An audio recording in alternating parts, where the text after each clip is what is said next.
بسم اللہ الرحمن الرحیم۔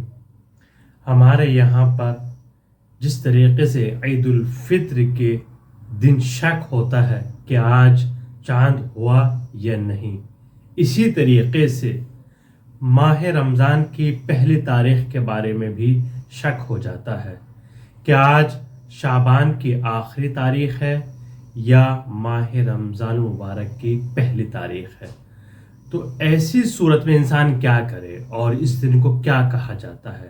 آئیے چلتے ہیں، اس ویڈیو میں ہم آپ کی خدمت میں ان چیز کو بیان کریں گے، ان سوال کے جواب دیں گے۔ اگر آپ نے ہمارے چینل کو سبسکرائب نہیں کیا ہے تو پہلے سبسکرائب کر لیجیے۔ اگر انسان شک کرے کہ آج شعبان کی آخری تاریخ ہے یا ماہ رمضان مبارک کی پہلی تاریخ ہے تو وہاں پر وہ کیا کرے؟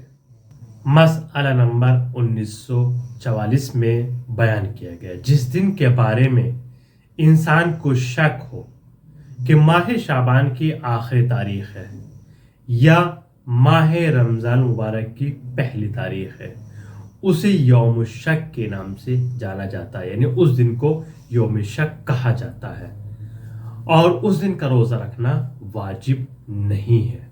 تو وہاں پر ہم کیا کریں؟ تو اس کے لیے مسئلہ نمبر 1945 بیان کیا گیا ہے۔ اگر انسان یوم شک میں روزہ رکھنا چاہتا ہو تو اس کے چند مرحلے ہیں، یعنی انسان کو شک ہے آج ماہ شعبان کی آخری تاریخ ہے یا پہلا روزہ ہے، یعنی رمضان کی پہلی تاریخ ہے، تو اس کے درمیان میں شک ہو رہا ہے کون سی چیز ہے، یقین نہیں ہے شعبان ہے یا رمضان ہے، تو اس کے لیے چند مرحلے بیان کیے گئے۔ پہلا مرحلہ یہ ہے، انسان ماہ رمضان کے روزے کی نیت نہیں کر سکتا ہے، اور اگر جان بوجھ کر ماہ رمضان کے روزے کی نیت کرے تو اس کا روزہ باطل ہو جائے گا۔ لیکن اگر بعد میں معلوم ہو کہ ماہ رمضان مبارک تھا تو اس میں کوئی حرج نہیں ہے۔ دوسرا مرحلہ، ماہ شعبان کے مستحبی روزے یا قضا یا نذر عہد والے روزے یا دوسرے واجب روزے کی نیت کر سکتا ہے، اور اگر بعد میں معلوم ہو کہ ماہ رمضان تھا تو وہ ماہ رمضان کا روزہ شمار ہوگا، اس میں کوئی حرج نہیں ہے۔ تیسرا مرحلہ، اگر انسان نیت کرے کہ ماہ رمضان مبارک ہے تو ماہ رمضان، اور اگر رمضان نہیں ہے تو قضا یا مستحب روزے کی نیت کرے تو اس کا روزہ صحیح ہے۔ یعنی انسان روزہ رکھ رہا ہے کہ اگر کل ماہ رمضان مبارک ہے تو اس کا روزہ اگر نہیں ہے تو جو ہمارا قضا روزہ ہے یا جو ہمارا مستحب روزہ ہے وہ رکھ سکتا ہے، اس میں کوئی حرج نہیں ہے۔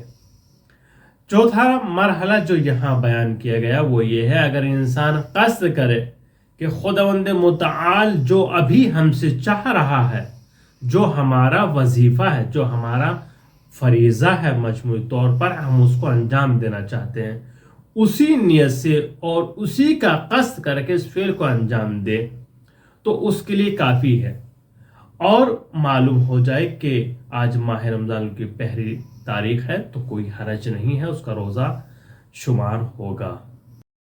یہ چار چیزیں ماہ رمضان مبارک کے بارے میں بیان کی گئی ہے، اس کے روزے کے بارے میں۔ آج پہلی رمضان ہے یا شعبان کی آخری تاریخ ہے، تو اس میں ہم کیا کریں گے؟ ان چار چیزوں پر آپ عمل کریں گے۔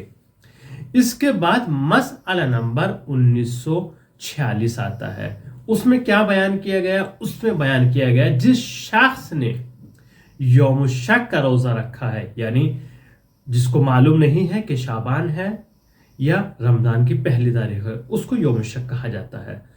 تو یوم الشک کا روزہ رکھا ہے اور روزے کے درمیان چاہے اذان ظہر سے پہلے یا ظہر کے بعد متوجہ ہو کہ ماہ رمضان ہے، اور لازم ہے کہ فوراً ماہ رمضان کے روزے کی نیت کرے۔ جب اس کو معلوم ہو جائے ظہر کی اذان کے وقت تو فوراً وہ اس نیت کو ماہ رمضان مبارک کی روزے کی نیت میں بدل سکتا ہے، کوئی حرج نہیں ہے۔ مسئلہ نمبر 1947، اگر انسان یوم شک میں روزہ نہ رکھے اور اذان مغرب کے بعد متوجہ ہو کہ ماہ رمضان تھا تو اس نے گناہ نہیں کیا، لیکن بعد میں لازم ہے کہ ایک دن ماہ رمضان مبارک کے روزے کی قضا کرے گا۔